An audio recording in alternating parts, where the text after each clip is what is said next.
Hello everyone and welcome to the Armageddon show, the show that packs more punch than Mike Tyson's right fist. And I'm Grandmaster Simon Williams. We're in our studio over in Berlin and I'm with the lovely Ivanka Huska. Thank you, Simon. Pleasure to be here. And I'd also like to extend a very warm welcome to everyone watching live on television or following online. And remember, if you like what you see, please remember to subscribe to the World Chess YouTube channel. You can find additional content there, interviews, and even highlights of the games. And remember, if you like what you see, share this video with your friends and basically anyone that plays chess. And we had a very exciting day yesterday, and you can see in our highlight video here Wesley So getting a bit of makeup there. That's clearly a highlight. And some great matches. The first match was Wesley So versus Renato Terri. And Wesley won this match, but it was actually very close. In the ending, Wesley managed to force through the win, and he goes through safely to the next round. So well done, Wesley So. And it was equally exciting in the matchup between Andrew Tang, God of Speed, and Jose Martinez. In fact, only Armageddon decided what would happen, and there we see the players blitzing it out. It was fast, it was furious, and in the end it was Andrew Tang that emerged victorious. Yeah, very exciting stuff. And well, we're into the next round. It's going to be a good one. It is, because this is the Armageddon Championship Series 2023, the ultimate chess showdown of the year.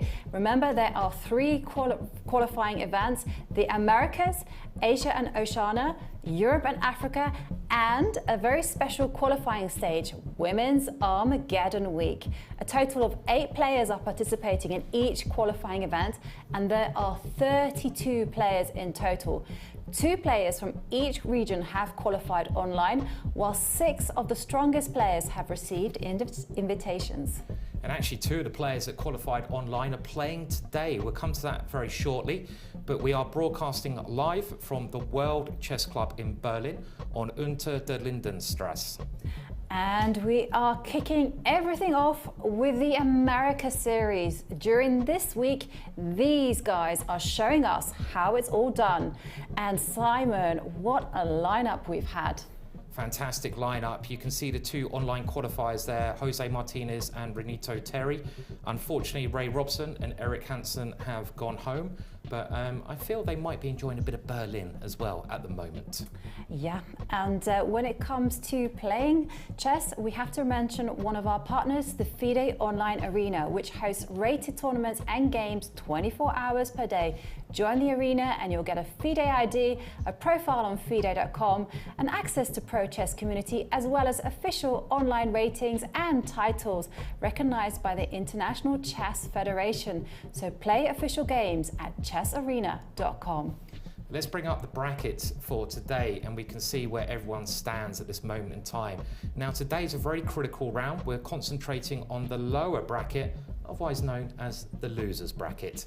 Bit harsh, but chess is a harsh game. And we have Jose Martinez facing off against Sam Shankland. And in the next match, Leinier Dominguez is playing against Renato Terri. And let's just remind everyone, losers go home today. It is make or break time, and there we see the pairings. First up, Jose Martinez, Sam Shankland, followed by Leinier Dominguez against Renato Terri. And well, when it comes to the matchup between Jose Martinez and Sam Shankland, this one is as close as it gets. You know, Jose lost a nail-biter of a match against Andrew Tang yesterday, whereas Sam Shankland, he's been in just magnificent form, really playing well, but he lost to Wesley So in the opening round. He did indeed. I mean, let's remember that Sam actually kicked out Eric Hansen. He ate the big chief. And a deep dive now into the players. Well, let's start with the very talented Jose Martinez. Grandmaster, only 19 years old. Look at his blitz rating. I would dream of having a rating like that. 27-12. Wild under 18 champion. And he's played so well online, and he's qualified for this tournament online. His opponent is None other than Sam Shankland. You know, he became a GM at 20 years old, blitz rating of 26.38. He's also been US champion and also Olympic gold winner with the Team USA. And my favorite fact of all, he took part in the TV show Survivor. He was eliminated in the first round. Will he survive today? Well, we will find out. We have the countdown to when they start playing, and it's only 50 seconds until the first game. The time limit, they get added time for the first 2 games, but if it goes to Armageddon, we all know what happens there. It's guillotine time. Someone is going home very, very soon. Whoa! I know. A little bit excited here. It is exciting. I'm not sure I like to say Auf Wiedersehen to any of our contestants, but today it is make or break time, and there we see our players getting ready. Sam Shankland, he's known to be a hard worker. He has a very straightforward style, always playing for victory. Just Jose Martinez is a very natural style. You know, he tends to freestyle it in the opening, but he said he's come prepared. 8 seconds until the start of play. The lights are a nice blue color. They're gonna light up. We're gonna see a handshake, and that's it. They're off. And Jose has the white pieces, and he starts with his normal quiet system. This is a bit like a mix between an English opening, well it is now in English, a symmetrical variation. You can see Jose castling quickly there, and Sam getting ready to build up in the center of the board. Sam picking a well-known and solid system. Jose's style is really not to get in front of the opponent, not to try to kill the opponent quickly, but to tire him down and use his brilliant talent in the middle game and later on in the game. All pretty well-known stuff. It looks like Sam is incredibly well prepared, as always, Jovanka. As always, and take a look at his heart rate. There, Sam has got 100, and Jose Martinez 113. And just a reminder that a normal resting heart rate is between 60 and 100. So the rule tends to be the fitter you are, the lower the heart rate. And both players feeling some degree of stress. Now, if we see the heart rate over 120, that means the players are feeling the heat big time. Now, the first thing I want to say about this position is I'm somewhat surprised by the opening, because Martinez tends to open with the king's pawn, and here he's just blitzed out a very quiet queen's pawn opening. Doesn't surprise me so much, because he knows Sam is one of the best prepared players in the world. I mean, we're talking about heart rates. I mean, I know you do a lot of walking and exercise, Jovanka. I reckon you'd be around the 60 mark. I mean, I'm probably around the 10 mark. Gonna live until like 200-300. Well, congratulations on being alive, Simon. Yeah, pure athlete I am. Absolute athlete of chess players. But going back to the position, it seems, well, we can see, I think, very clearly quite equal. The pawn structure is nearly dead symmetrical, and remember, you base the position on 2 things, the pawn structure and the pieces. Pawn structure equal. Has anyone got better pieces? Well, Jose is slightly better with his bishop placing Sam's knight in what we call a pin. If the black knight moves, the bishop takes the black queen, so I don't think Sam will do that somehow. No, I don't think he will. I do feel that white is just a touch better, and the reason that I say white is a touch better is precisely because of the placing of the knights. And one thing I was going to say was that black has a tremendous piece sitting on the G7 square. I mean, it hits at the weak D4 pawn, and white has the same in kind. These bishops are on the perfect diagonals. Now the rooks are all connected, and you know, Jose Martinez, he just can't help himself. You know, he likes to push pawns. I've noticed that when it comes to decision making, he will always take the aggressive choice. Very surprised with the decision we saw earlier, Jose swapping his bishop for black's knight. And I think he's trying to do that because the potential of black's knight was pretty good, but this does give Sam the 2 bishops. The light square bishop, though, is Sam's bad piece. At the moment, it looks like, well, a bit of cement. So he's trying to get it to a better diagonal. He's now threatening to get the black rook into the position. That can come zooming down if it's Sam's move. Heart rates, pretty even. Remember, the evaluation bar showing who's better is on the side. If it goes vastly in white's favor, white is doing very well. But Jose Only a minute and a half left. Time, very important. Yeah, and I have to say, I love Sam's last move, relocating the bishop. I think also another threat is to put the bishop on the e4 square and offer a trade. And it's happening here, and it's just simply to say, hey, those light squares around the white king, a little bit weak. And if anything, I think Sam's better. Yeah, I was about to say exactly that, Ivanka. I agree, because very clever maneuver. We said that bishop that's moved was very bad. So what do you do when you have a bad piece? You try to get rid of it. You move it in. And now black is just offering a draw. If they repeat the position 3 times, it's actually a draw already. And I think with the black pieces, Sam, there's no point wasting time. Just go for the draw. He's going for more. No. Sam, despite what ChatGPT thinks of Sam does not play for a draw. And rook takes rook. And the reason I say ChatGPT is because ChatGPT is this AI thing, and it tends to make things up. And it made up the fact that Sam was a draw master. A draw master, wow. Have you ever been called a draw master, Ivanka? No, never. Well, I've been called a lot of things in my life, but never a draw master, thankfully. And the reason Sam is playing on, he's thinking that his bishops are giving him an advantage. Look at his bishop on the darker squares.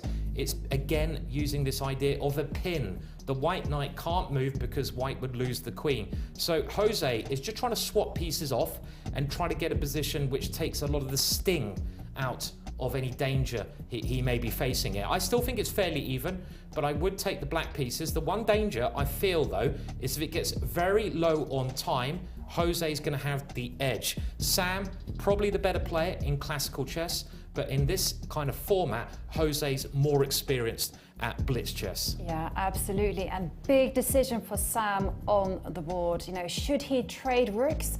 And after this trade, just wreck the white pawn structure there on the king side, and Sam decides absolutely not. He's going to offer a trade of light squared bishops again, maintain the tension. They're both under a minute as well now, Ivanka, so it's going to get quick, it's going to get fast. You see Jose using his speed there to bang a move on the board, a little pawn move.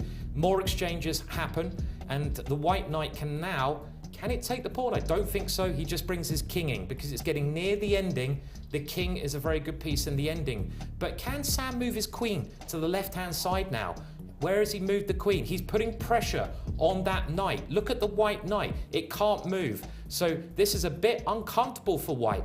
Black has taken that knight, damaging white's pawn structures. 2 pawns in front of each other, which will have to occur here, is known as double pawns, and they're weak pawns. Sam must be a little bit better in this ending. Only a tad, though. I think Sam is going to be actually trying hard to win, but he's dashing in with his king to the middle of the board. I mean, I have to say, I hate white's pawns there on the right side. If the black king could make its way over to that side, I think it would have a great shot at munching away at them. But the white king holding the fort. Munching pawns, always a good thing to do in the ending, but don't actually grab them and put in your mouth. A warning there, you'll get in trouble with the arbiter. I think this should be holdable. I still think that Jose's doing okay. If you look at the pawns in the middle of the board, very important in these endings. The pawn, black's pawn is on a light square. White has a light square bishop, so white can attack that pawn. Black can't attack white's pawn in the middle. But look at that, the king's come in, Ivanka. Great play from Sam. It does come in, but unfortunately, white's king is also blockading the path. And if you take a look at the left-hand side, the evaluation bar is telling us it is even. There is nothing in it. The position is technically a draw. Yeah, this is like a fortress situation. You want to try to get your king into your opponent's position, infiltrate like a little assassin, infiltrate straight in, but you can't. The black king trying every way to get in, but it can't find a way into the situation. So they've agreed a draw. A solid start to the day, Ivanka. Yeah, definitely. A well-fought game, and both players getting ready for game 2. So whoever wins in game 2 will go through. Whoever loses is gonna go home. Brutal. Yeah, I think the quality of that game was exceptionally high. It seemed like Jose, he played a rather timid opening. Sam was right on point there. He had it covered. There you go, the draw. And that will lead us shortly to the second game. Did Sam have any chances to win? I don't think it was quite enough. It's one thing getting a tiny little edge, but you need to convert that into a big edge, a big win. And this is the first interesting moment where White now uses his bishop, I think, to take that knight off. I thought this was maybe a little bit controversial. Definitely a controversial decision, just to abandon the bishop pair and just trade off one of your best pieces. But I have to say, it was a very well thought out draw, both sides very solid. And here we see another decision, and Sam decides to pin the white knight and potentially rack the kingside pawns. It was Sam who was clearly playing for the win because he turned down the repetition of moves, which would have been a rather boring draw. We don't want to see draws. Draws are boring, Ivanka. We want to see blood, guts, crying, tears, laughing on the board. We just want to see everything. And here comes the final battle in the endgame, where we see Sam Shankland try everything he can to try to infiltrate the king through, but there is just no way. Jose is blocking absolutely everything. Yeah, Sam tried everything he could, moving the king as far up the board, but then when he realized it can't go any further, he came back and they agreed a draw. So that leads us to the second game of the day for these two players. And let's remind you, if either player wins, they're through, but the tension is now very high, because if you lose, get on your bike and go home. And it's not nice going home. It's not nice getting knocked out of anything. So it's going to be a really tense game. Sam has the slight advantage, I would say, because he has the white pieces, Ivanka. Yeah, he has the white pieces. He is able to set the pace of the game. And we know that Sam is so well prepared. He has cooked up lots of opening novelties, new ideas, and he is going to surprise Jose Martinez. Martinez has to be, flexible. He has to be prepared. And there we are, seconds down. Sam checking his wristwatch. And his nose.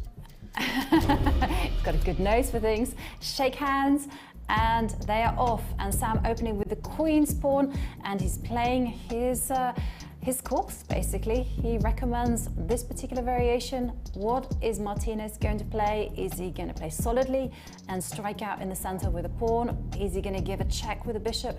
He plays the queen's gambit declined, one of the most solid variations that you can face. Well, we all know about the Queen's Gambit after the amazing Netflix series, and we have it on the board. This is really a bit of a battle between a very hard worker, Sam Shankland, and a talent, pure talent, Jose Martinez. I'm not saying Sam doesn't have talent, but with the white pieces, he should be getting an edge out of the opening. This is his strength. He works so tough, and I do prefer White's position. Black hasn't played one of the main variations, so I think if Sam just plays very sensible moves, which he's doing, he's getting rook to a good square. He'll want to get castled very shortly. He should get something small, a small edge here. A little exchange of pawns in the middle there, Ivanka. Yeah, definitely. And we see the situation clarify somewhat. And everything is going to hinge on whether Black can actually develop the light squared bishop. If it can find its role for this piece, then Black will have equalized. Until that moment, the heat is on Black. Black will be feeling that. Come on, let's hear you sing it. The heat is on. Much better voice than mine. I can't believe you made me do that. Anyway, we see a trade of dark squared bishops. Sam, what are you going to do? He decides to swap off the bishop and jump in with the knight to the center. Oh, Sam going aggressive. Will he follow through with the f-pawn and throw those pawns forward? Could be. Taking a look at the heart rate, we can see that Sam is at a steady 91, whereas Martinez 108. I really like what Sam's doing here. If you've been following the show, well done, you should have been. If you haven't, what have you been doing? But if you've been following, you would have seen this strategy used in many games. This white knight coming into the middle, supported by the pawns. The pawns move diagonally and they secure that knight. The queen now comes in, and I very much like Sam's position. The evaluation bar only giving Sam a very small edge, but from experience, I know if white starts attacking against the black king on that area of the board, maybe by moving the pawn in front of white's king, he can really get a dangerous attack going. We have another exchange in the middle. Sam must be very happy with the way things are going so far, and his heart rate pretty chilled there. Yeah, totally chilled. And we have to mention as well that Sam is very fit. You know, he trains hard on his chest, but he also trains hard physically as well. You know, he does calisthenics, he does weights, and this does reflect on the heart rate. And Martinez, he's such a tricky player. You know, first of all, he puts pressure on white's only weak point, the d4 pawn, and now he sets about maneuvering his knight, getting ready to move it to e6 to attack that pawn even further. Well, this is a bit worrying for Sam. He's playing the moves that I was thinking he should play. I don't know if that's a good sign or it's a bad sign, but I do like this move. It's restricting that black knight next to the king, making sure it can't come out. So black moves his bishop, connecting his rooks. Not a bad idea. Will Sam go super aggressive and push that pawn in front of his king? No, he's picking a much more sensible build-up by just moving the rook. Give it time, Simon. He's going to do that first, and then once those rooks are doubled, now the pawn storm will come. Okay, so I really do like what Martinez is doing. You know, he says, I have one bad piece, let's trade it off. This is great strategy. But when we look at the clock times, we can see Sam has a comfortable lead. And Sam, you know, he's such a straight shooting player. You know, now he's going to trade, just get his rook to the third row. Perhaps we're going to see a rook lift over to the king side to attack the black king. I don't like it as much for Sam. I think this has gone a little bit wrong. I think he's gone a little bit too patient. The reason I don't like this is when you start moving your pawns in front of your king, and that white pawn in front of the queen has gone way off to space we go. You create weaknesses. Pawns can't move backwards, so they can't cover squares. And look at those black knights. There's a beautiful square right in the middle of the board, and Jose showing his talent by maneuvering a knight into that square. And Sam, positionally speaking, has to be quite careful here. He could be worse if he doesn't do something a little bit drastic, I feel. Yeah, I feel that Sam has kind of basically committed himself to attacking with pieces, and look at that knight. You mentioned it. It's like the horseman of the apocalypse. Look, has planted itself there, and you know it's bad news. So, I mean, you can't get rid of it, unfortunately. And did you catch that eyeball? They love their eyeballing, don't they? I love this. Whenever Jose plays a good move, he's like, yep, look at me, son. I've got, yeah, I know I played a good move. I'm the star of the show. Well, Sam is trying to swap off one knight, because what he's got to do positionally is get rid of black's knight in the middle. So he needs to get rid of all the pieces that are defending that knight. He needs to loosen that knight up, and his last move seems to be a very good way of doing that. But the clock time is going to be critical. They're getting to that stage where they're under a minute. It's going to come quick, it's going to come fast. Sam's got to move his queen. He has to move his queen, and take a look at that white king. It's on an exposed diagonal, which does mean that the queen can come and give a check. And I'm very afraid for Sam, because once the queen comes and delivers check, the knight can spring into f4. I mean, it's so many pieces. There it comes. The king has to take a step back. I don't think I would be able to resist it. I would jump in with my knight to f4, attack a rook. Yeah, 26 seconds. 26 seconds. This is one thing in Sam's favour, his time situation. It's very hard to find the right moves with under 20 seconds on the clock. You can see the clock times there, Jovanka. And now pieces are getting exchanged. I get the feeling that white should be a little bit more happy, but he's not out of all troubles quite yet. But what's stopping white from just simply capturing the knight and just drawing, winning the pawn? Okay, and it's happening. Clarify the situation. Take the match to Chopsville. Everything gets yeah, I call it the vacuum cleaner. Yeah, and it's coming. They're all getting swapped off here. And if anything, I do prefer black's position because his king is a little safer. And what I mean by that is, Remember that pawn that moved forwards in front of white's king by the queens? Well, that exposes the white king. The white king, it's never good to expose yourself. And the white rook now comes back. But I definitely feel black now has still has that pressure. I agree. I mean, there's a big trick on the board. You could not block that check with the queen because, okay, and swap Seville is happening. He's offering a trade of rooks. Sam doesn't have much time. He has to take a decision and he decides to just curl up in a ball, hold everything tight. This is good strategy. Yeah, we have a pure ending here, and it very likely will be a draw. I love this move from Sam. He's trying to get through to the black king. That pawn was a weakness anyway, but if anyone's better, of course, it's black. Black is now a pawn up. He's a whole pawn up, but okay, the pawn goes back, and that's another great move from Sam. They're coming quick and fast now. I think Jose's only got seconds left. Should be a draw, I feel, but anything can happen with such little time on the clock here. Are they going to repeat? Are they going to have a draw here? If they have a draw, that means they just go backwards and forwards with the same pieces. I'm not sure they're going to draw. I think Martinez is just simply making moves just to build time on the clock so that he can figure out a way to improve his pieces, because take a look at white's f6 pawn. That could be a vulnerability. Well, there's a check. They could have check there and the force king is going to come up. Change queens there. I mean, this is okay, but you're not going to checkmate your opponent's king just with queens on the board. But I think Jose might have missed a great opportunity. Maybe it didn't work, actually. He can do it again here. Doesn't quite work. He's pushing forwards with his pawn, Jovanka there. And Sam has to be so careful now. Every decision could be critical.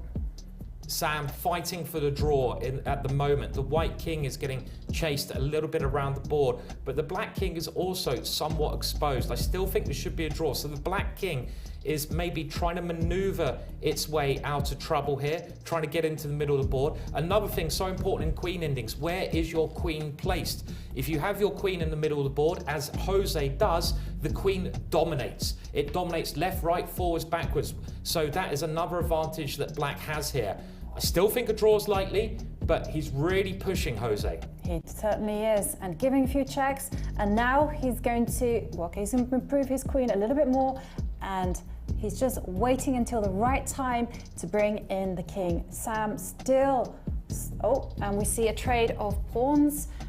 Well, I think that trade of pawns means that a draw is so likely. The more pawns that get exchanged, the more likely a draw. I mean, okay, I just don't see how you can possibly win this position now.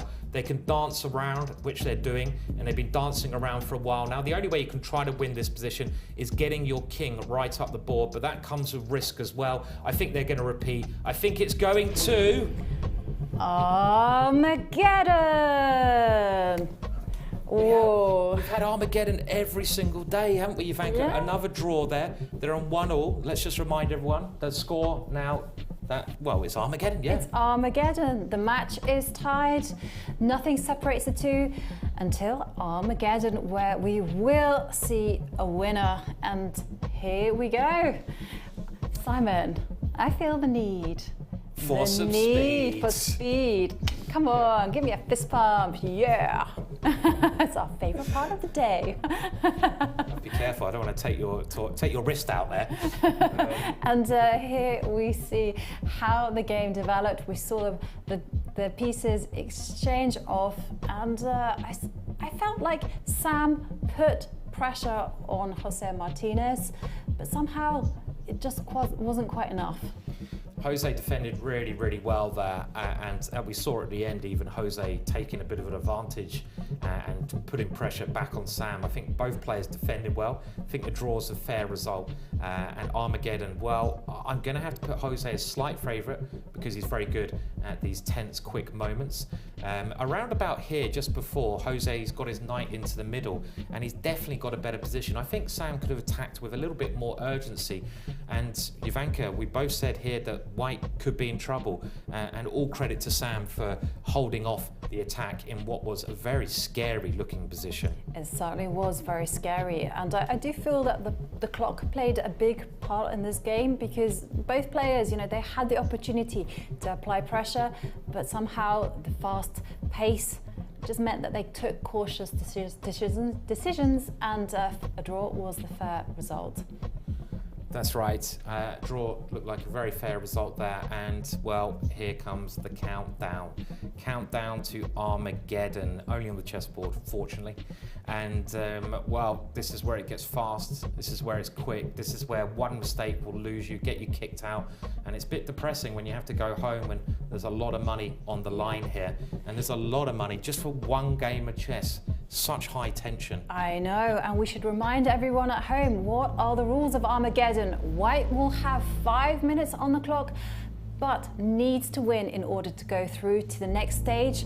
Black will have 4 minutes on the clock, but has draw odds. And this is the critical point. There is no increments per move. What you see is what you get, and there the stage is set for some fast, furious, and unpredictable action. 2 seconds, and they're going to shake hands and start this. And remember, they do not get any extra time. We have another English opening, the symmetrical variation. They're following the same kind of position they got in the first game. I don't see any reason why Sam should change his strategy. It seemed to work pretty well. So White is changing his strategy first. This little pawn move is aimed to gain space on that area of the board. He wants to support the pawn next to it going forwards. And here it goes. And this is a very dangerous line. I know about this line. And anything that surprises Sam in the opening is a good strategy because he's so well prepared. Sam doesn't want to accept that pawn. It was a sacrifice, and he tries to keep his position solid. A wise choice. I agree. I mean, Black just needs to draw in order to survive and just remain in the competition. I think it's a good idea not to accept any sacrifices. Don't sharpen up the position. But here, this is a very risky move. Look at White's bishop in front of the king. We call this a fianchetto bishop. It's pointing towards Black's rook. And White can push the pawn forwards to attack that knight. Okay, he's putting pressure on the knight in a different way. And there's a little bit of temporary pressure here that Sam's got to deal with. And it seems like, okay, nothing too scary. Both sides go back to developing their pieces in a standard fashion. Fairly even start so far. Yeah. But there's so much tension in the position. I mean, not a single piece has been traded off, and that means that this favors the side that needs to win because they can keep just piling on the pressure, piling on the heat until someone cracks. And, well, I said just simply solidifying his pawn structure. And still there is this unpleasant pressure along that long light square diagonal. Yeah, I expect the only reason you could say White has a bit of an advantage is because of his space on the left-hand side. Now he's trying to gain a little bit more security in the center. You can see White has advanced more than Black with his pawns. That little move may look strange, but he's opening up his rook on the left-hand side, and they're both kind of shadow boxing at this moment. Not too much happening until later on. Yeah, did you just see what Sam played? You know, he just threatened something aggressive there on the king side, pushing the h-pawn up. Maybe that pawn is going to move one square forward, and that is why Jose Martinez drops back his queen, just to keep that connection with the white king. And one thing I want to say about the pieces, take a look at all of the pieces. They're all protected. And overprotection is the name of the game when it comes to modern day chess. Yeah, you've got to keep your pieces protected. You don't want them to drop off. I like this last move from Sam.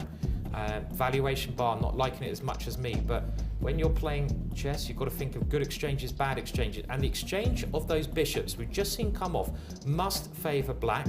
Why should it favor Black? Because the white king becomes better, but now White is doing the same. We've just had an exchange of 3 pieces in quick succession. And can that knight now jump in with a check? We'll find out very soon if the white knight can jump in. And it does. Way. But it jumps into a menacing square, eyeing up the f7 and h7 point. That knight should be supported. Come on, pick up the h-pawn and moves it 2 squares. And just to kind of take a note on the clock times, Sam has actually leveled the clock time, which is good news. Yeah, so they are even. They still got quite a lot of time. It's when they get under a minute, they've got to start panicking. Sam has his pawns farther advanced now, but white is very, very solid. And he's now going and pushing one of those pawns. We call this a passed pawn. We've seen many games being won in the Armageddon series by getting a pawn to the other end of the board. And this is what black is trying to do here. He's trying to push that pawn to the other end. White brings that knight back, and I'm really starting to like black's position. Can he maybe push the other pawn at some point? Yeah. Give yourself a protected He's pushed the other pawn. Yeah, he has, and he's going to give himself the best type of pawn possible, a protected passed pawn. Look at that. That is driving a wedge in white's position. It's this is just bad. Bad for white. Yeah, I mean, again, you evaluate position, pawn structure and pieces. Why has black got a better pawn structure? Look at that pawn right on the left-hand side, 2 squares from queening. They're picking up the pace now. The only problem Sam has is, well, he's got to just keep the pace up here against Jose. The king comes in, white is blockading that pawn. He needs to break through, but Sam's position, to my eyes, looks very promising at the moment. Yeah, and both sides in this very tense, close position are just maneuvering the pieces, just biding their time. There's going to be a breakthrough, but I reckon that's going to happen when the time gets critical. One thing I've noticed that Jose is very, very good at doing is blockading the situation, and he's blockading that black pawn. He's not trying to do anything too aggressive. He realizes that, well, he has to win this one, so actually Sam could use this as a strategy. Sam knows this. There's a lot of my games. Sam is just moving his king backwards and forwards because he's saying to Jose, yeah, my friend, you're not going to get through. What are you going to do? You can't get me. I'm going to just shuffle around. What are you doing, Jose? What are you doing? And look at that king, and he's building up, surely, a bit of time on the clock. They are actually very even. It seems that Jose is just moving the pieces a bit quicker, and it's going to come down to that countdown. But Sam is not changing his mind. The queens can now get exchanged. And the queens are off, and now the players are just going to do the same thing. But this time without the queens on the board. The kings just maneuver. I mean, where is the breakthrough? You have to open up a line with a pawn. Where's it happening? Well, this position should be a draw because it's so blockaded, but let's remember, white has to win. It is the Armageddon game. In Armageddon, white has to win. And the problem that Jose has is he hasn't really got a way to break through, but what he's doing brilliantly is just moving. He's just moving the pieces. Every pause you have counts time on the clock, and Sam is very, very short of time here, getting lower on time as we speak. And have the players have not repeated the position 3 times. I'm not sure you can claim it. And well, there's been some progress because the knight has found itself on c4. Is it going to jump in to d6? It is. I would be tempted actually to sacrifice the knight, but Sam just says nope, no need to absolutely change the balance. The rook has to be careful where it moves. I think the problem is the clock though, because they're dancing around so much, things are getting changed up there. I hate it when someone doesn't put the king right in the middle of the square, but Sam's got to wait. White is at least doing something. He's at least opening up the position, but they're now down to so little time. The black knight is just sitting in the middle of the board, and it is now, I think, so just keep an eye on the clock there. Yeah, certainly. And I think it's time for Sam to mobilize his knight. And there it comes. We have a check. He's sacrificed. He's sacrificed. This is a brilliant position for Sam. Sam is now winning. Those 2 pawns are far too strong, but he's got 36 seconds. He realizes he's winning. He's got to try to move the king in and just queen those pawns. 2 pawns near the king. They're very, very dangerous. Push them. Push them, baby. But wait one second. White also has a passed pawn. Just take the pawn. If the white pawn is pushed, you just capture it. Take that pawn off the board, Sam. Capture it. No. Okay, this is also a very good move. Sam is completely winning here, Ivanka. Those pawns are going to queen first of all. Yeah, but can he do it in the allocated time? Yeah, another pawn comes down. It gives a check. It's okay. Sam getting ready with his queen, giving a check, and all he has to do now is just start guarding against white's only trump in the position, the passed pawn. He's got 14 seconds left. If Sam doesn't lose on time, he will win this game, but it's all down on the clock. Can he checkmate with 10 seconds left on the clock? He should be doing it. The knight and queen are coming in to get to the white king there. Just give a check. But he's got to move so quickly. This should be checkmate. in a couple of moves. Next move, checkmate. He hasn't done it yet. But it's going to happen now, and here it goes. Whew. Woof. A great win for Sam there with only seconds on his clock, and Sam progresses to the next round. We saw Jose being very depressed there at the end. He's out of the competition. Sam is through. Yeah.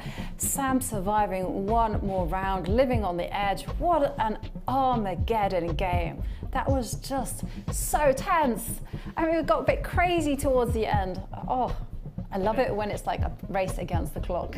I love it. Will he, won't he? That's the name of the game. It's all about the power and emotion of Armageddon chess.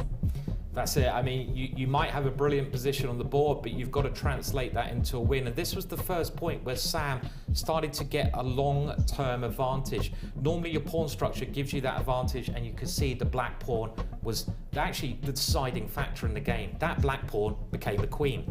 And Jose, well, he tried everything he could, but he had to win this position. A draw was no good, and that meant that he had to take some risks at some point. I was actually worried for Sam here because I thought the speed of his moves were just that little bit slower, but he did a brilliant job. He kept his nerve much better than I would. I think I would have just I wouldn't have been able to handle that kind of tension there at the end of the game. And there we see the kind of critical moment when Sam decided just to sacrifice his rook for the knight. Here it comes, and this is the critical moment. Rook takes knight. This is the killer blow. The knight comes into the position, and once the d3 pawn drops, Black's two passed pawns just decided the game. Ooh, such level-headed stuff from Sam. Yeah, he kept his cool, and in Armageddon, that is what you need to do. You need to keep your cool.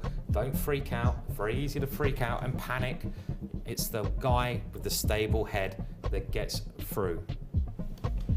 And there we see the race against the clock. Will Sam checkmate his opponent with less than 10 seconds on the clock? And the answer was, of course, not a problem. Oy. What an Armageddon finish. Very exciting stuff there. And first of all, congratulations, Sam. Thank you. How did you find that? Oh, it was fun. I mean, I think normally I would think that white is an advantage in Armageddon, but based on how our two blitz games went first, where both of us got absolutely nowhere with white, and probably in both games the only guy who could ever really hope to try was black, and both of us were very solid. It sort of felt like black was nice, and then at some point when we had this totally blocked position that was obviously a dead draw, I was worried that I would flag on move 300 because there's no increment. You can just move back and forth forever, and I can't stop that. But at some point when I realized that was happening, right around the time that I realized that was going to happen, I also realized, wait, if I play a5, I have probably a winning position, and so I decided to just win the game instead. There were some nice moments there, especially like when the queens were on the board, you were just like shuffling the kings back side to side. Yeah.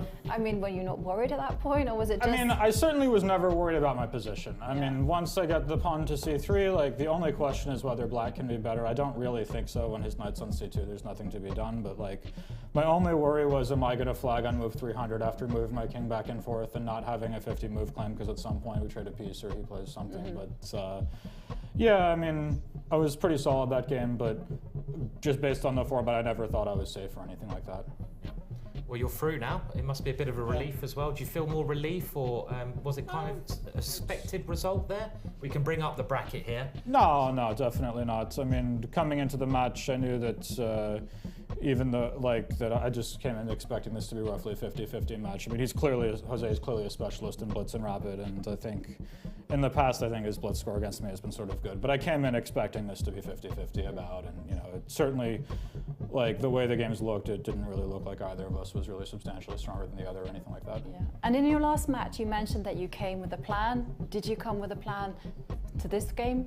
Yeah, but he deviated from the plan very early. I didn't spend much time preparing, but you know, of course, I expected him to play e4, which he does almost all the time, and he just never did. And then And then with white, he dodged what I had in mind. When I was white, he dodged what I had in mind as well. So, but I just came in and played, and I guess it worked out for me today. Well done, Sam, and good luck with the rest. And very exciting match there. And we can start to get ready for the next match now, which is not too long away. Thank you. Congrats.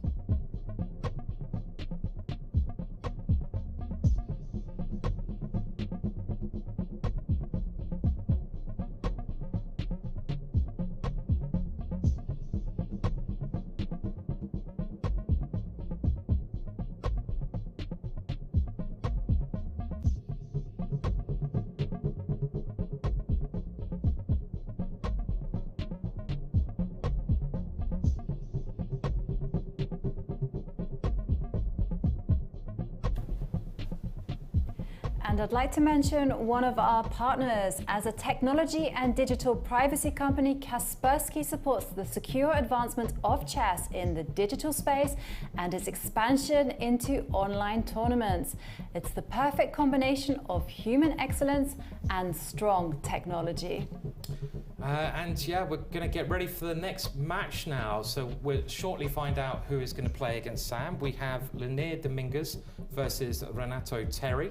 And on paper, Leinier is the favourite, but Renato is an extremely talented player, and he showed his class. He even played this little 1A3 move. If you remember this from yesterday, this was an outrageous move. He was basically saying to his opponent, I can play anything and win. And of course he lost. But at least he tried. He did try, and I have to say, Renato Terry is one of our qualifiers via the online competition, and he's actually not a professional player. He's a lawyer by profession, and he's just got a very natural talent for the game, so do not underestimate him. No, an extremely strong player, and talking about strong players, here is Leinier Dominguez. Five-time Cuba champion, Blitz world champion, a member of the national team of USA, grandmaster at 18. He's had a lifetime at the highest levels in chess. He's just a class and experienced act. And his opponent today is going to be none other than international master Renato Terry from Peru. He qualified online. He's a national champion. He's also been a Pan-American champion, and also the Armageddon online winner. You know, and check out that blitz rating, 2579. He's so naturally talented. Certainly, and the match will start very soon. It's quick, it's fast. We don't get time for a breather here in the studio, and neither do the players, but that's the way we like it, really, isn't it? You know, we like it, this speed. It's good. The countdown has started, and well, it's the way things are going, any result is possible. I don't know if it will be Armageddon again. Would not surprise me at all. It would not surprise me, and both these players, they're very experienced at Armageddon. They're both very quick. I'm just dying to see what kind of surprises Renato Terry has up his sleeve. Yesterday, like you said, he tried the very unusual 1A3 against Wesley. So what is he going to do today?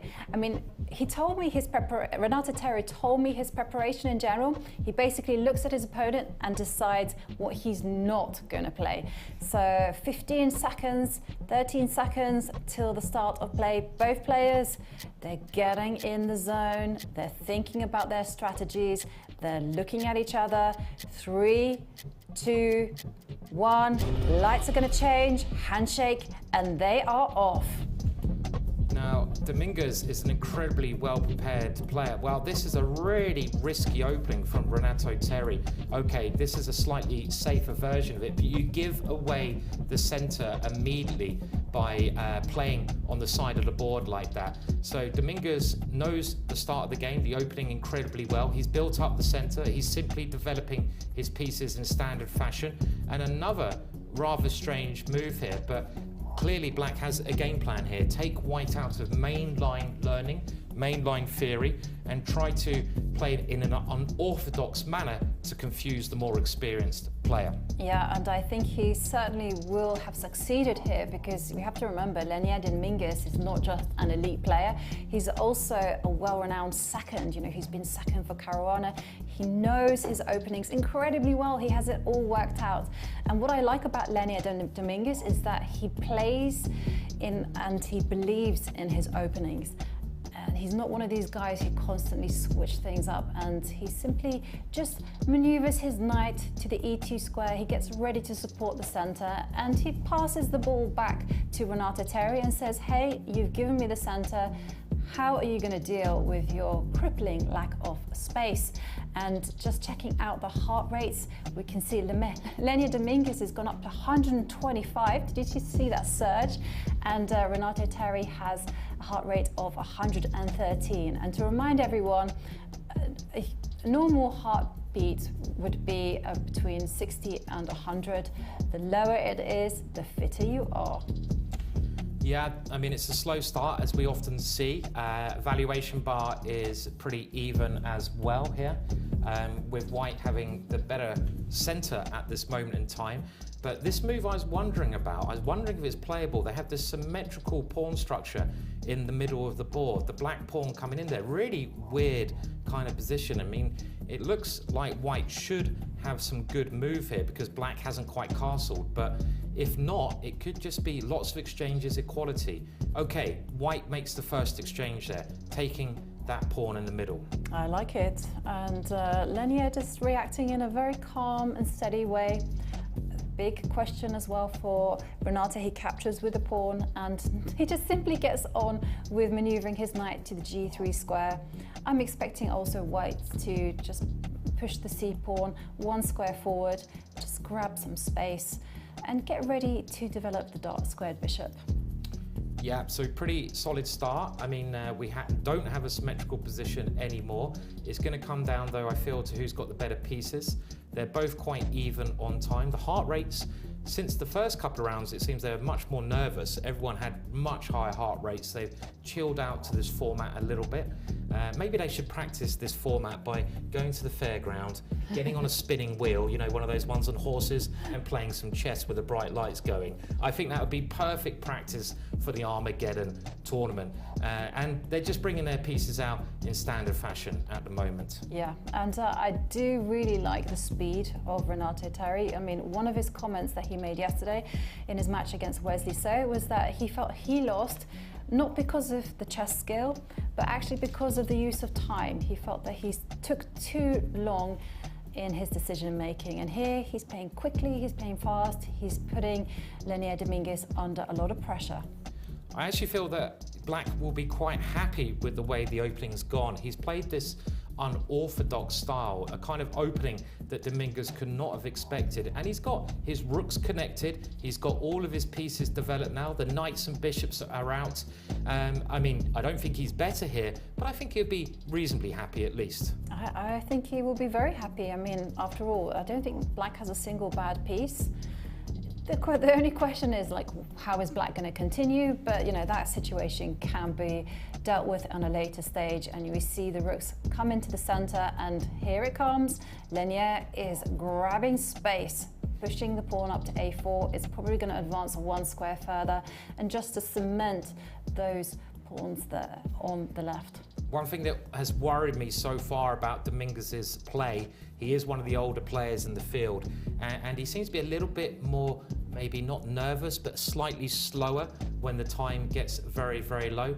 Clearly, that's not a major problem because he's been a world blitz champion before, but it's getting to the 1 minute stage. Are we going to see a bit of shaking? Oh. Are we going to see the table rock, Jovanka? We're seeing the heartbeat increase.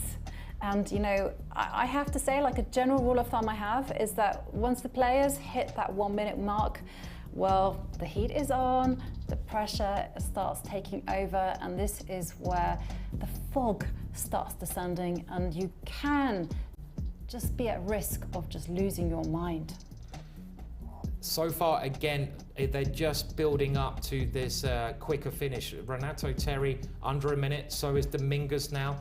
They're maneuvering their pieces around. That white knight is getting ready to jump forwards and attack the black queen. That's a lovely maneuver from Dominguez, who is using maybe his experience to try and get an advantage in this position. Renato's got to move soon. He's got to move. But that's such an unpleasant move. I mean, is he going to retreat his queen? Where are you going to put it? Yeah, I mean, I would be tempted to put the queen on the g7 square, but that's like ugly He's chess. frozen. Yeah, he has frozen under 30 seconds. Instead, he decides to deprive the knight of the g4 square. But whoa, this does concede the g5 square. And there you go. Each move has its consequences. And the knight now headed on to the g5 square. And the maneuvers are coming around. Okay, Renato has to move though quickly. You can see the time problem there. He's really, really short of time. And this is gonna get very exciting now. Dominguez securing a square for his knight or his bishop, and Black just trying to make some exchanges there. I still prefer White's position quite a lot, but they're still moving at the same pace. Do they know their time is going down?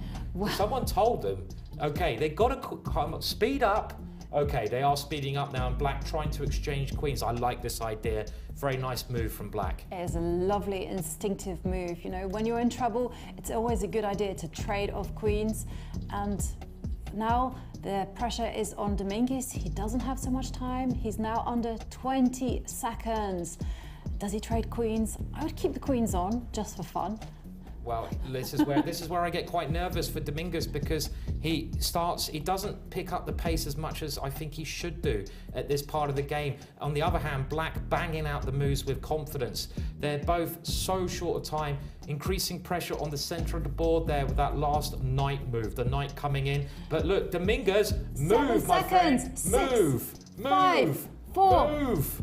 Ooh, Okay. making that move with seconds to spare. He trades off pieces. Now, watch for these type of moves. When you are feeling the pressure, it's very common to actually just simplify the position and What's see. happened here? Many exchanges. Renato has won a very important pawn. Now Black is in 1 second left there. Unbelievable. 7 seconds with Dominguez. He wins a pawn back. They're both equal on material. What is happening? Just keep an eye on the clock. The rooks are getting exchanged. It's very tense here. I prefer Black's position, but it's going to come down to the clock. Can one of them keep their nerve better than the other one? Only knights left, Jovanka. I know, it is so complicated. And we're seeing a race of pawns. I mean, who can use their weaknesses better? And I'm expecting the king just to mobilize. Everything is centralized, and we see the panic from Renato Terry. But You got to move. 7, 5. And you saw them both do up their sleeve there. Clearly, they realise this is very critical. Knights are so tricky. Knights jump around, they confuse, they go left, right, forwards, and it's so hard just to know where they're going to go. Is Black trying to get a draw here? Okay, will Dominguez play for a win? I think he should take the draw. I think he should. If he can, 2 seconds. He only moved with split seconds on the clock. He's just moving his king backwards and forwards, trying to keep it safe. And just keep an eye on that time. It just seems that Black's a little bit more confident here at the moment in time. And there we see the G-pawn advance. I think that was a slight inaccuracy from Renato Terry, but the players are just moving instinctively. The king is working its way to G3. Can it go any further? I mean, I would be tempted just to push some pawns. You've got to make a move quickly. Okay, well, it's now changed the situation. Black's won a pawn on one side, White's won a pawn on the other. Who's got the more dangerous pawns? It must be Dominguez. Dominguez's pawns don't have anything in their way, so they can just move down the board and try to become a queen. But he seems to be slightly slower. Black's knights working their way over there. I don't know what he can do. He's got to move. He's got to move. And the players just playing so carefully. Oh my, not carefully is the opposite word I wanted to say. They're just instinctively making the moves. The B7 pawn has fallen off. Now the A6 pawn. Will the A pawn march to its destination? I think it will. Such a confusing position just with knights on. But it is White who has the more dangerous pawns here, and he has an extra pawn. So Black has sacrificed one of his knights for the pawn. Now the way he can try to draw this, Black, is get rid of that last pawn. If it comes down to 2 white knights versus the king with nothing else on the board, the game is a draw. Can he get rid of this last pawn? If he can get rid of the last pawn, it will be a draw. I'm not sure he's got to move. Dominguez can still lose if he loses on time. And now he's going to throw in a check. It looks to me like White should be winning this. Has he got enough time to win, though? That is the big question. Push the pawn. He has. He's pushed the pawn. That pawn looking like it might become a queen Another knight jumps back. And will it become a queen? This must now be winning for Dominguez. He's got to get his king into the game. He does. The king comes forwards. Keep pushing the king. It's so tense here at the moment. Okay. Oh, no. He's going to take the last pawn. Oh. He's taken the last pawn. And it's now a draw. A drawn game. Very good chances for Dominguez there to win that one. All he had to do was keep that last pawn. I say all he had to do. It was much harder than it looked. Knight's so tricky, and the black knight just took it off, and it was a draw, Jovanka. Yeah, I mean, what can I say? Knights are crafty pieces, but I thought it was very sporting of Leinier Dominguez actually to give Renate Terry a draw at the end, because he could have tried just, you know, test Renate Terry's technique. Yeah, he could have certainly pushed a little bit there. If you've got two knights, you can't lose. Even if you lose on time, it's going to be a draw because your opponent has no material. So he could have tried a little bit to push at the end. And one thing I get from Dominguez, he's a real gentleman. Now, things started to get very exciting around this point of the game. We saw that Dominguez did win a pawn at some point around here. Well, actually, he's a pawn down, so he had to get his pawn back. And it really came down to the clock and those knights. Those knights were so hard to calculate what they were doing, wasn't it? Really hard stuff. I mean, both players just playing on the brink with their backs against the wall, playing no time instinctively.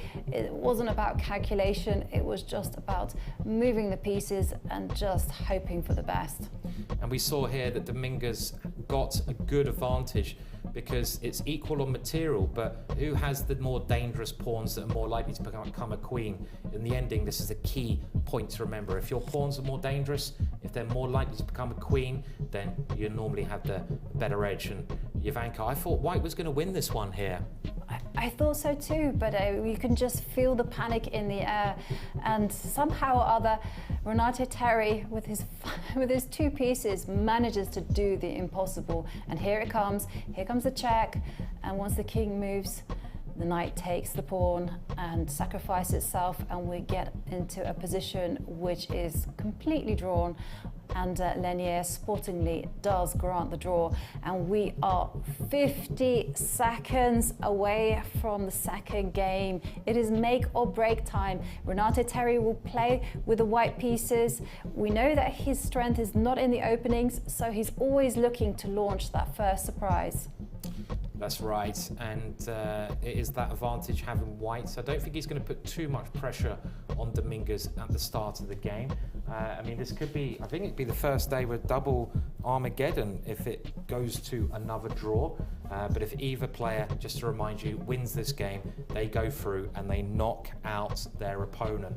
I mean, every time I see Dominguez, it goes down to like under 10 seconds. The guy is a speed addict. He loves it. He loves the speed.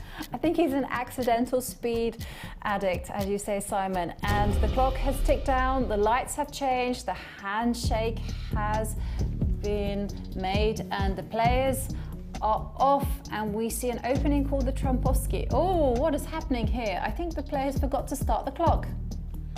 Yeah, it's a good idea to start the clock, otherwise it's not really Armageddon, it's more Slowageddon. So they're going to maybe Mr. Trompowski, I would imagine. I've never met the chap, but I'd imagine it was named after Trompowski. It's amazing how many different openings there are in chess. There's something like 1,600 openings. Obviously, me and Jovanka know the name of every single one. We've memorized every opening to about move 50. That's why we're here talking our stuff. Yeah. But Dominguez plays a bit of a rare move, and I think it should be evaluated as pretty even, this position. But that's the way that Renato plays. He just likes getting into the game, he likes getting out of main line theory, and he likes just using that speed and talent to put pressure on his opponent. A reminder though, if either side wins, they go through to the next round. What are the Dominguez's heart rate, that last game must have Must have terrified him a little bit. It certainly has. I mean, the adrenaline is still pumping through his system. He has only had 20 seconds just to kind of reset. It's very difficult to do that.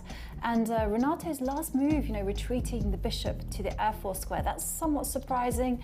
I do think Leinier will be very comfortable with his position. After all, his light square bishop has developed outside of his pawn chain, and I would be just tempted just to drop the bishop back and offer a trade of bishops.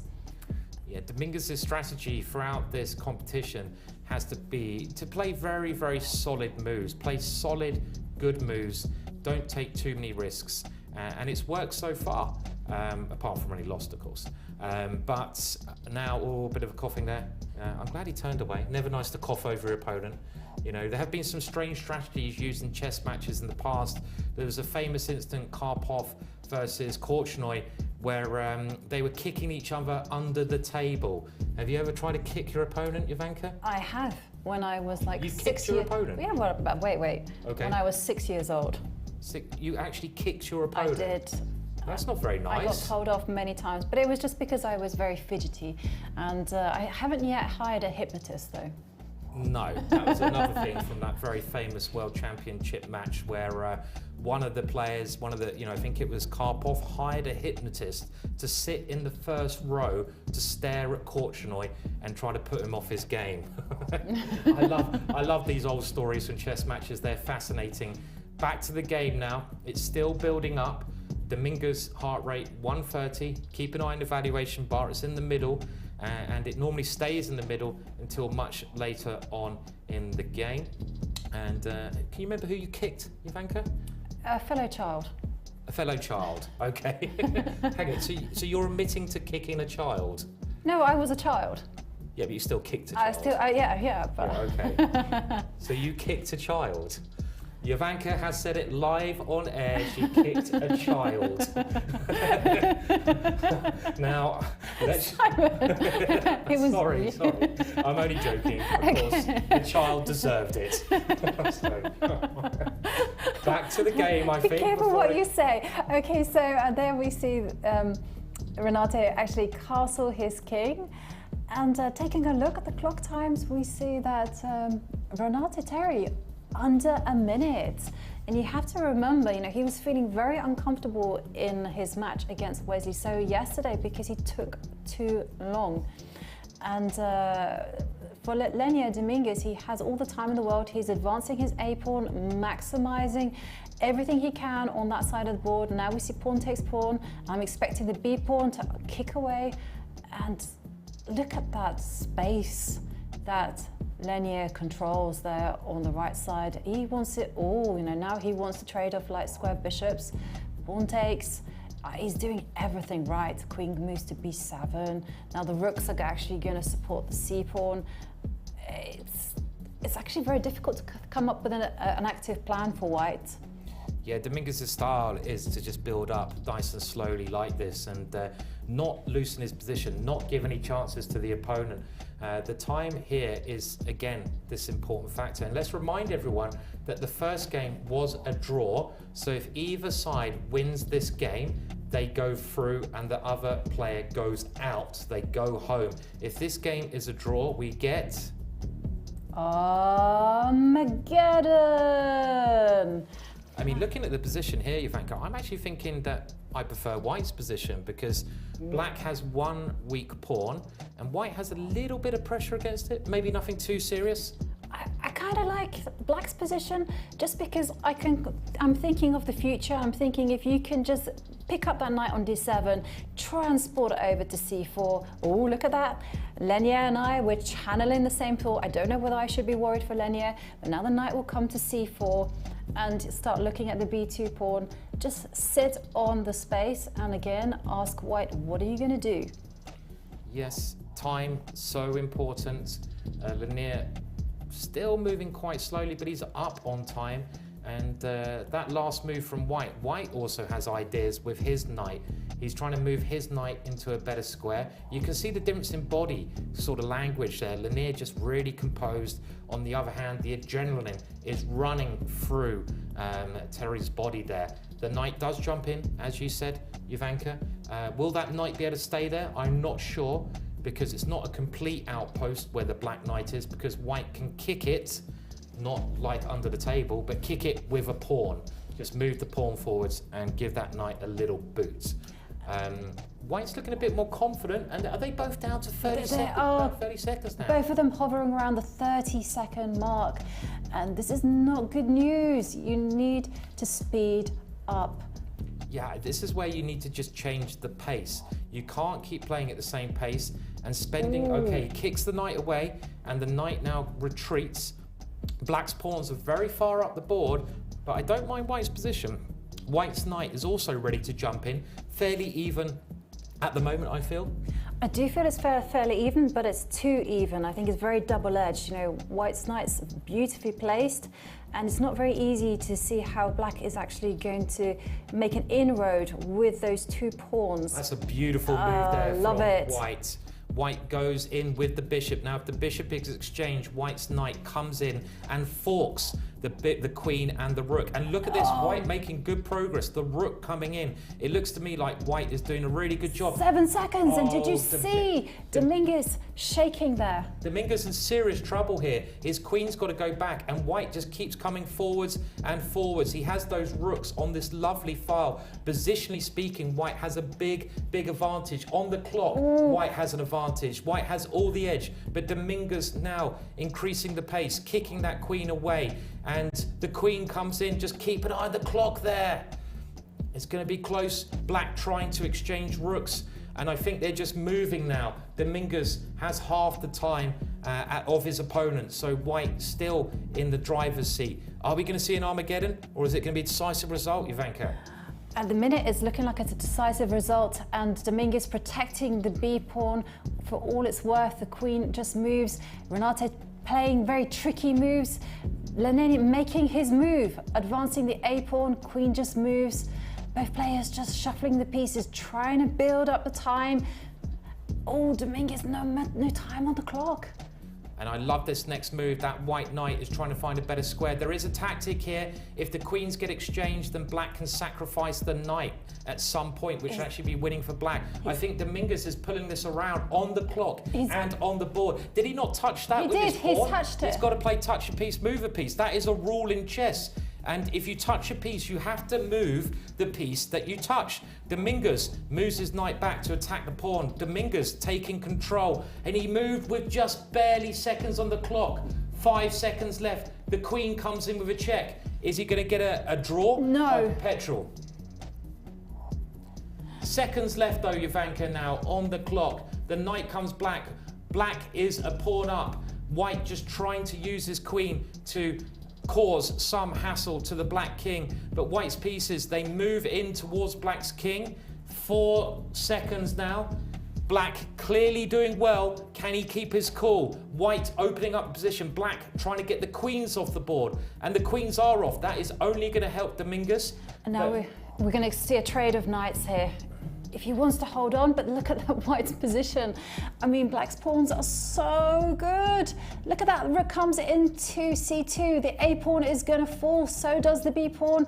And the A3 pawn, 2 squares away from queening. Another pawn drops off. I mean, is this enough to win? It's very difficult. It feels to me like this should be a draw with perfect play from White, but they're both using their kings, and you can see the White king is going to get a beautiful square in the middle of the board here.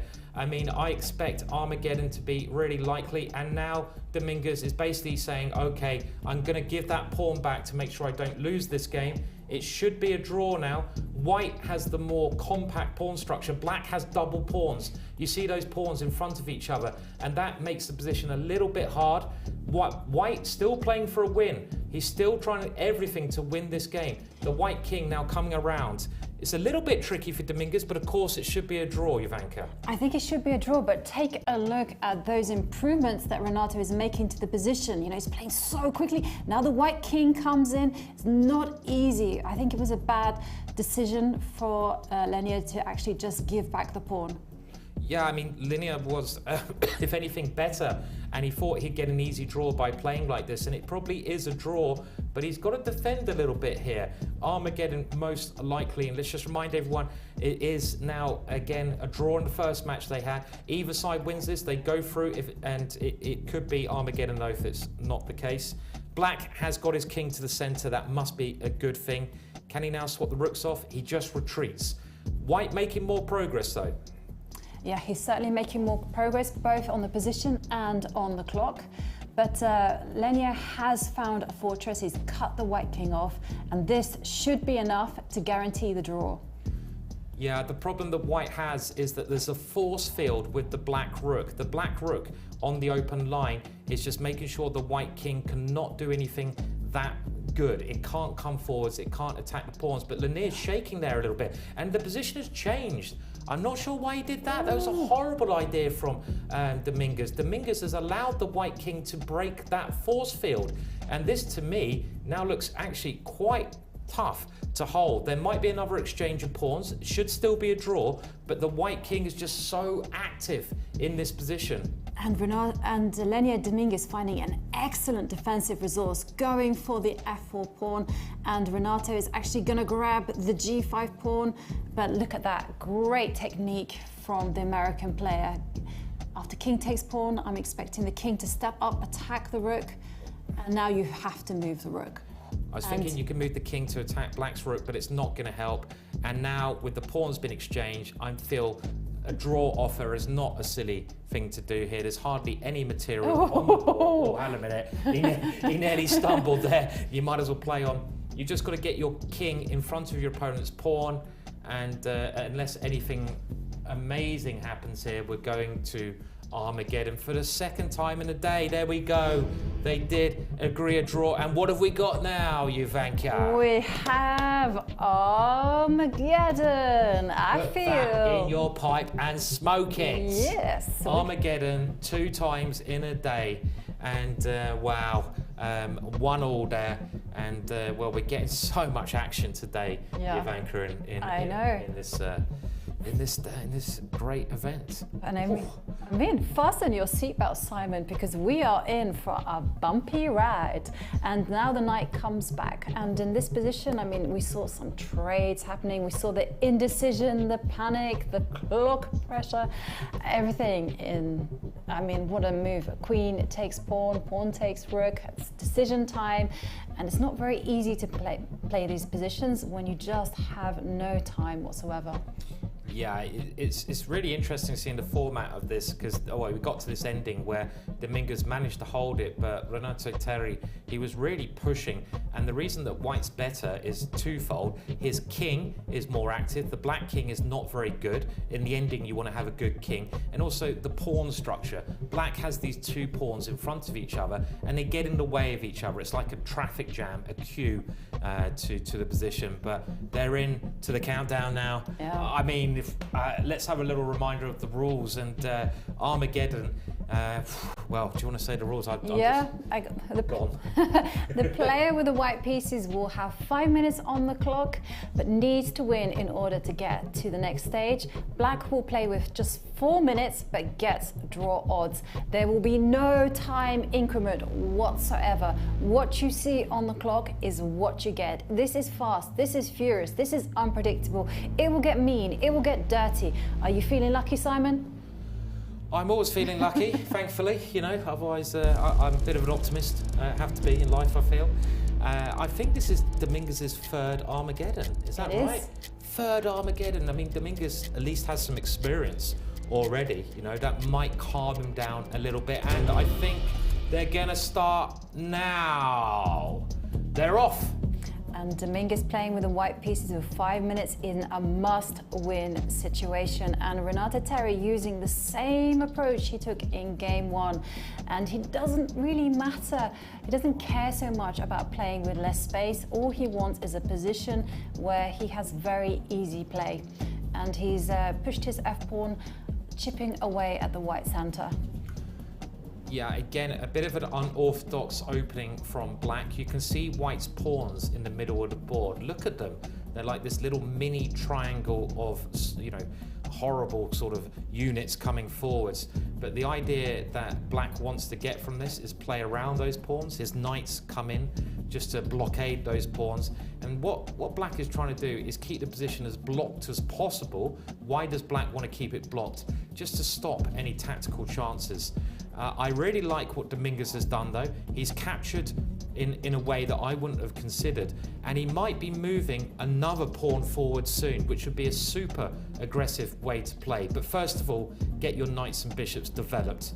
That's what he's doing at the moment.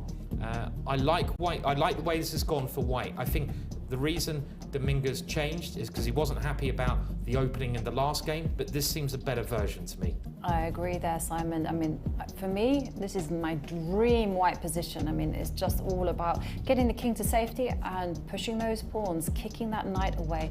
And I do feel that Renato does have a very difficult position because he has to generate some kind of counterplay. He can see this plan brewing from a mile away. And if he doesn't do anything, he's just simply going to get overrun there on the king side. And that is why you see this type of risky move. I mean, it looks weird, but Leinier does not have so much time to navigate everything, and he just develops his bishop. And what's going to happen next? Are we going to see pawn push on, attack the knight? I imagine the knight is going to drop not drop, but move to the edge of the board. Oh, he moved his knight to e2 square. I wasn't expecting that.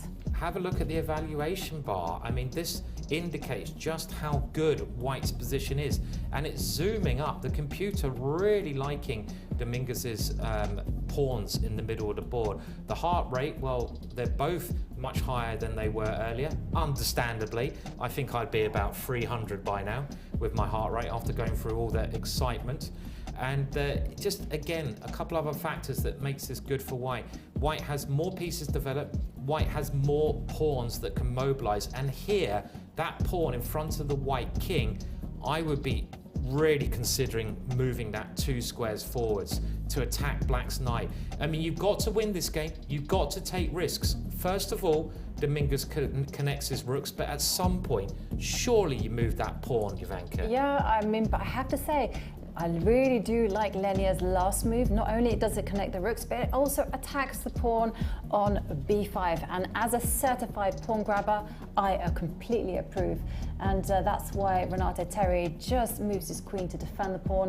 And Leinier Dominguez, he is a positional genius. He says, hey, let's open the A line. And that looks devastating, actually. Well, it's a very clever idea here. If you play pawn takes pawn, maybe b4, pushing the pawn 2 squares forwards is an interesting option, but you don't even need to play that. Just to, yeah, this is really good. Dominguez is dominating on every area of the board. He's dominating in the middle with that pawn further forwards. The king side, he has more chances than black to expand, and he's now dominating on the left-hand side. A pair of bishops exchanged. Not sure that's going to help black's position too much. The evaluation bar agreeing, and now the rook comes in. And Dominguez in a great situation on the board and on the clock. Yeah. Look at the clock times.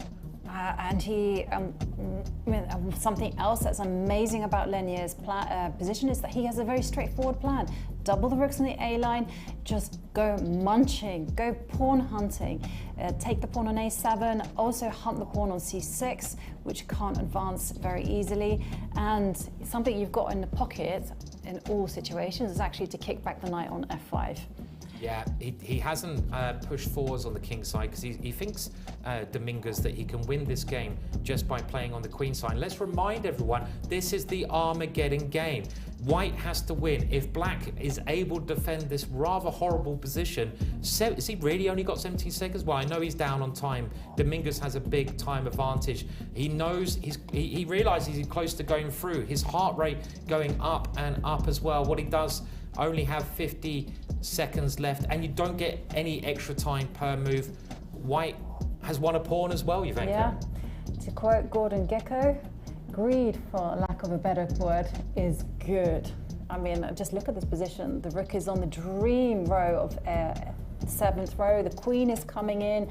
I mean, you can do whatever you like, and it's all going to be great. Look, there it comes, the move that we've been crying out for such a long time. Kick the knight back to the G7 square. and there's not a single active square that the black pieces can go to. All the black's pieces are getting pushed vastly back there. They're cramped. White has more space. White has the extra pawn. White has the better pieces. Black trying to do something with that last pawn move. Also, white has the extra time. And he now threatens to win that knight by moving the queen. The knight has to retreat. He can exchange queens here. The piece, does he realize pieces can go forwards? They're all going backwards. You can move them forwards. A queen exchange. This generally helps the side with the extra pawn. So in this position, the white knights, maybe they can start moving into the structure. It's not all over yet.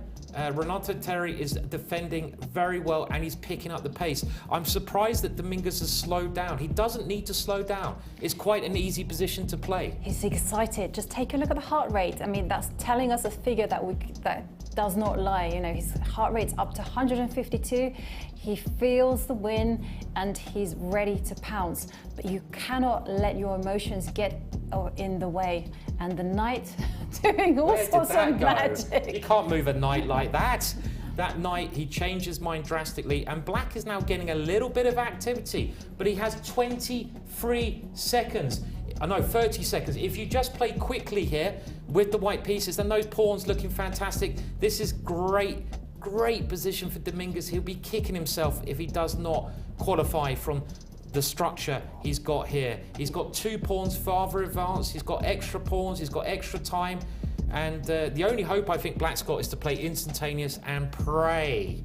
Exactly, that is the tagline, watch and pray. And that's exactly what Renato has to do. He somehow just has to hope that Leinier gets overexcited and just misses a shot. And you've got to be very careful when you make your moves before you press the clock. Do make sure they're on the right squares.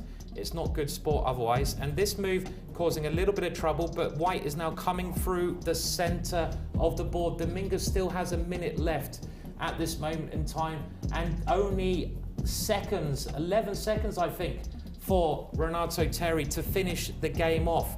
10 seconds, no time added on. Look at his hand. He realizes he's got to move quicker than quick, which is really quick. And white totally in control, and he's just swapping off pieces here. The pawn coming through the middle. The only danger for Dominguez if he starts freezing. He comes in with a very vicious idea. The pawns are moving forwards, and this is looking horrible. Oops. Horrible for black, but he's playing so quick. He is. Can he do this? No, he cannot do this. He's doing it. He's playing so quick, but he's moving the pieces everywhere. Put the pieces on the right squares. Okay, and still 4 seconds versus 17. The kings are coming across, and his position is getting better, but the pieces, where are they? 1 second, and he's down on time. He is down on time. We have a winner, and it is Dominguez. You were right. He couldn't move that quickly. Is there some argument here? There's some argument here. What's happening here? I mean, you can't move the pieces to a square where your opponent can't see them and then claim something. I'm not sure what's happening here. It's a bit odd, isn't it? Because we just saw Renato Terry just play instinctively, panically, you know, whatever he could to just try to make these moves as quickly as possible. But I agree, I'm a bit baffled as to why he would be complaining. I'm not sure. I mean, we'll get some more information soon. It looked pretty clear to us that there was a winner, and it was Leinier Dominguez. And I think, again, quite a justified winner, really. He was better, he had more time, he kept his cool, and we expect that Dominguez will be going forward in the competition, and that Renato Terry will unfortunately be going home. And, well, look at this. I mean, this... This was just bonkers, and this is what you get in Armageddon. You get it quick, you get it fast, and that knight came in, and this was the decision. So the knight came in with check, and Dominguez played an illegal move, but where is the knight? I would not like to arbit this one. I would not like to arbit this one. So what happened there, and we'll just go through this one more time. Renato Terry, with the black pieces, he moved his knight to check Dominguez. He moved his knight to attack white's king. White did nothing about the check, but played an illegal move. But There has to be an argument here. Where is that black knight? Look at this knight in a second. On the next move, let's have a look at it. That black knight very shortly will come to the middle, so it's a little bit further. Just watch the black knight. Here it comes. Check. But where is that knight? It's not on the right square. Yikes. That knight is not checking the king on that square. So I personally, I would say that the knight has to go to the right square, and it's not on that square. But I don't know what the correct decision is for an arbiter. I'm not an arbiter. I'm just a punting commentator who doesn't really know what I'm talking about sometimes. Well, what a fascinating situation there. I mean, he clearly just put the knight on some random square, but I mean, it was also very clear that it should have been on d4. That's where he was intending to go, but he, nerves and the clock time just meant that he just put it somewhere in that sphere. And then we have the situation that he would, if it's the arbiter rules that he put it on d4, and it is a check, it's a legal move, and he will get extra time on the clock. Yeah, I don't know the exact rules, but my belief is that this time limit, if you make an illegal move, you might even lose the game, potentially. So that's what they're discussing now. They're discussing what happened right at the end, and we will get an update as soon as we know. And it was so quick. The arbiters making it's going to earn their money here, should we put it that way? And I mean, at home, I don't know what you guys will be thinking of that. I mean, this kind of chess has been happening for years and years, and we have our result through. Dominguez is the winner. That is what I would have decided as an arbiter. I would definitely have gone for a win for Dominguez, because you can't put your piece on a square that's not the right square. And as simple as that. That looks like an illegal move, first of all.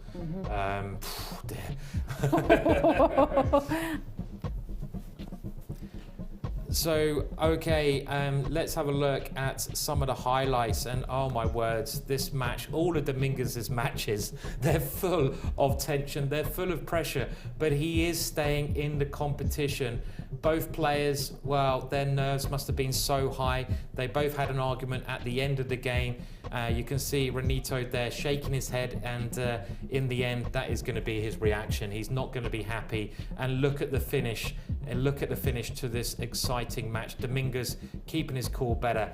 We'd like to thank our partners, which are it.com. If you want to register a domain name, then it.com is a very interesting place to go to get that domain registered. Go and check it out, it.com, to put your brilliant ideas onto maybe £1 million website company.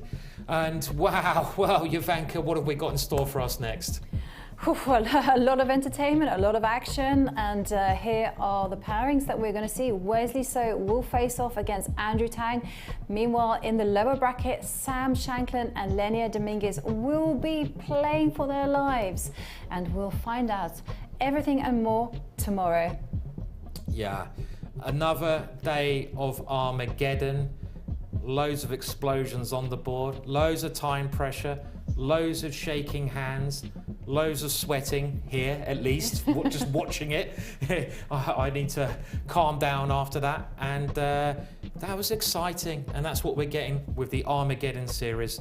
Quick, fast, and exciting. Jovanka, did you enjoy that? I absolutely did. Armageddon pushing the limits. So catch us tomorrow, same time, same place.